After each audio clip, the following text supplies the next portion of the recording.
The purpose of this podcast is to assist elementary principals, assistant principals, coaches, and teachers in understanding the changes to the promotion and retention process for the closing of this school year. A couple of weeks ago, this letter was sent out to schools in a weekly briefing for you to share with parents. This letter gave an overview of what to expect in terms of promotion and retention for K-5, which we will go into further detail during this podcast. First, let's begin with K2 in both English Language Arts and Mathematics. When teacher judgment is a failing grade, there are additional indicators to be analyzed to determine the child's status. The next two slides explain those indicators.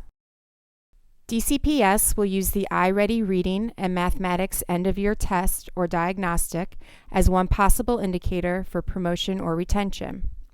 This slide has the cut scores or promotional criteria for both ELA and Math. A second way for a student to be promoted is using a growth score.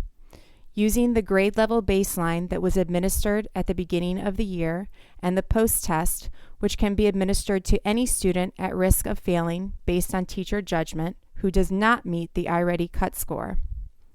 These scores are programmatically generated. That is, Genesis will provide this information. During the week of April 21st, schools will send home these letters to parents of students who are at risk of being retained. You will have received these letters through the April 18th weekly briefing. These letters will inform parents that the new promotion policy for students will empower teachers, school-based administrators, and parents to make a collaborative decision regarding promotion and retention. In regards to 3-5 Math, if a student in 3rd through 5th grade has passed ELA but earned a failing grade in Math, there are several safety nets that can allow them to be promoted. The next slide covers the promotion criteria by grade level. DCPS will use FCAT 2.0 Mathematics Performance Level as one indicator for promotion in grade 3. We will use iReady Mathematics End-of-Year Diagnostic as one possible indicator for promotion or retention in grades 4 and 5. This slide has the cut scores for promotional criteria for mathematics.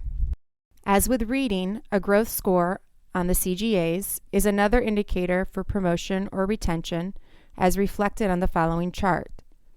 These scores and calculations are programmatically generated within Genesis to determine promotion based on this criterion. The next several slides will focus on grades 3-5 ELA promotion and retention policies. 3rd grade promotion for reading is tied to FCAT 2.0. If a student scores a level 2 or higher, they are promoted. The school board may only exempt students from mandatory retention for good cause. For questions about good cause, please see the student progression plan or contact Cheryl Ferlita. FCAT level 2 or higher means promotion for 3rd grade students. However, students scoring level 1 must be provided the opportunity to complete a portfolio. The portfolio is a collection of assessments that demonstrate student success on all tested benchmarks and is an indication of independent work. Remember that 3 examples of each benchmark must be completed at 70% or higher, and that the portfolio must have an average of 500 words. This chart shows the changes in the student progression plan for 3rd grade students. 3rd grade promotion is first based on FCAT reading or a good cause exemption. Then students must pass the course or meet a district predefined expectation or achieve a growth score. Just as with K2, schools will send home these letters to parents of students who are at risk of being retained in 3rd grade. Again, you will receive these letters in the April 18th weekly briefing. For 4th and 5th grade promotion, if a student fails the class, then there are 2 additional ways for students to be promoted. The first is using a predefined grade level expectation. The iReady diagnostic administered during the end of the year administration yields a scaled score. If that scaled score is at or above the predetermined cut score, then a student is promoted. Additionally, once FCAT 2.0 reading scores are received, A student who earns a level 3 or higher meets the grade level expectation score, and that student is promoted using this score. Once the FCAT 2.0 score is determined, if it is a 3.0 or higher and the student is attending summer school, the student no longer is required to attend summer school for reading. As with K2 reading and K-5 math, a growth score on the CGAs is another indicator for promotion or retention as reflected on the following chart. During the week of April 21st, schools will send home these letters to parents of students who are at risk of being retained.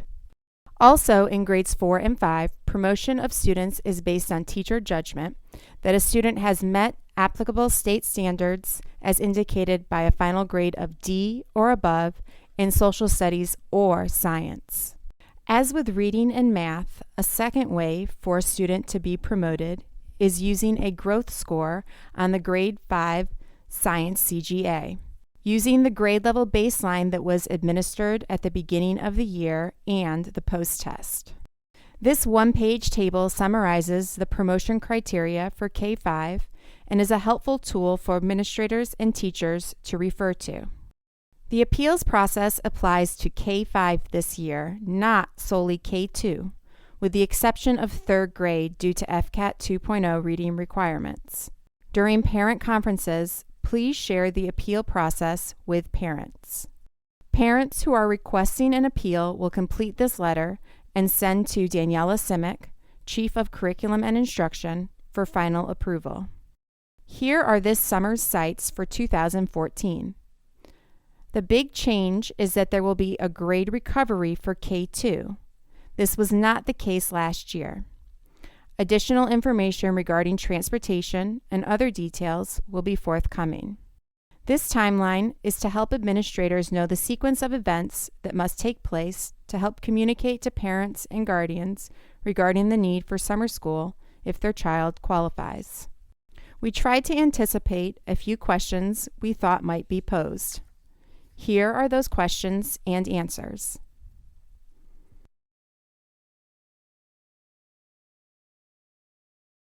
The PowerPoint and all attachments that will be sent through the April 18th weekly briefing are listed here. Please reach out to the following individuals with any questions you may have regarding the promotion retention process for K-5.